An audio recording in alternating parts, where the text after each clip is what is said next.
Hello and welcome to this week's episode of Beat the Experts, brought to you by Falcone Moon Ford. Alongside Mike Bires, I'm Andrew Chiappazzi. 10 local boys basketball teams have clinched playoff berths. 3 more can get in as early as Tuesday. Girls basketball, AJ, 8 local teams are already in. 5 more can get in this week. Let's break down some of the key games. Yeah, we're down to the last 2 weeks of the regular season, so those playoff spots are waiting to be clinched, and we even have a few section titles on the line this week, and of course none bigger than Aliquippa against Lincoln Park on Tuesday at Lincoln Park. They've already clinched these playoff spots. Now it's trying to determine who's going to win Section 1 in Class 3A. Lincoln Park, of course, has the upper hand. They are 10-5 but 7-0 in section play. Aliquippa has just 1 loss, and Lincoln Park's already got a win over Aliquippa so far this year. This is a budding rivalry. It's not an old rivalry by any stretch. And they've only played each other for the past 3 years, Mike.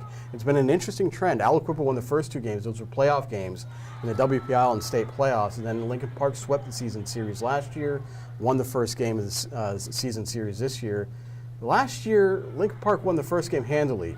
And then it was a close game the second time around. I wonder if that might be the case this year, because I'm really impressed with how Aliquippa has progressed under second-year coach Dwight Hines. I think Lincoln Park's still the favorite, but we might have a close game on Tuesday. AJ, I don't think so. Oh. I will say this, okay? I covered the first one this year between those 2 teams. It was 55-32. I can't imagine the Quips basketball team being held to 32 points. The Leopards were outstanding that night defensively. I just think that the tough schedule that Lincoln Park has played this year, you know, the Quips are 13-5. They have 3 more wins than Aliquippa, but their schedule can't compare to Lincoln Park's. Lincoln Park has played 5 teams that are in the top 10 in their various classes in the state rankings. Penn Hills twice, 6A school, Pine Richland, Hickory, Newcastle, you name it. They played a brutal schedule here. They're a very good basketball team. They're playing on their home court. They want to clinch that section. They've won 74 straight games in the section.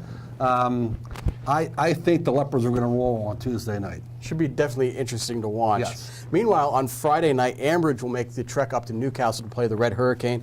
Ambridge won the last meeting between these 2 teams in thrilling fashion when Damari Jones came off the bench. An unheralded player hit a huge 3-pointer to give Ambridge a much-needed win. The Bridgers are 12-5, 8-2 in Section 2 in Class 4A, and while they probably won't catch section leader Quaker Valley, Ambridge can basically get a stranglehold on second place in that section with a win against Blackhawk Tuesday and this game against Newcastle. And the game against Newcastle is the most important one because the Red Hurricane are right behind Ambridge in the standings. The one thing I'm curious about, Mike, we've both seen Ambridge. Can someone besides Aaron Hilzendigger score on a nightly basis? They've had games where they've had great contributions from Monterey Carpenter or Tay Lindsay. They're going to need it on Friday against Newcastle. They're going to need someone besides Hilzendigger to score and score consistently. Yeah, you know what, AJ? There's an axiom in basketball that says if you're a three-point shooting team, if you live by the 3, you can die by the 3. I recall earlier this year when Ambridge went to Quaker Valley, they got blown out in that game. It was close for a quarter, but they couldn't hit a shot in that game. Okay, I covered the game against Beaver Falls the other night, and they were hitting their shots.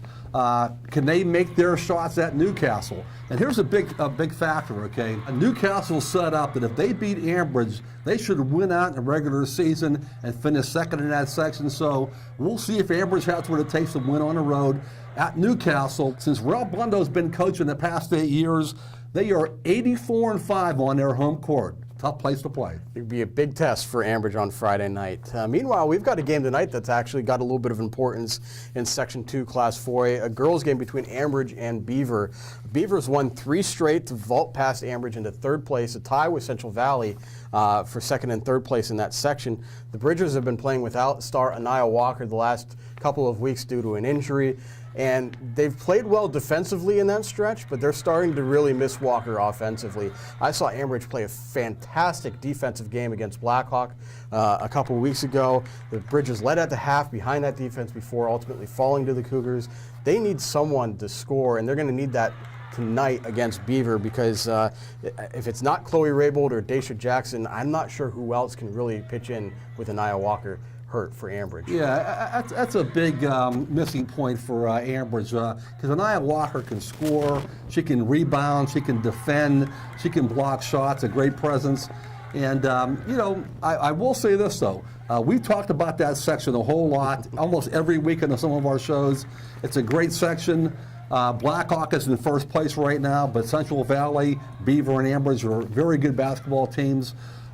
They keep beating each other up every so often, So Beaver, I think, can actually clinch a playoff spot if it beats Ambridge tonight, so we shall see. Well, that does it for this week's episode of Beat the Experts. You can keep track of all of our games on timesonline.com. Join us at noon Wednesday and noon Thursday for the next editions of Game On. So for Mike Bires, I'm Andrew Chiappazzi. That does it for now. We'll see you soon.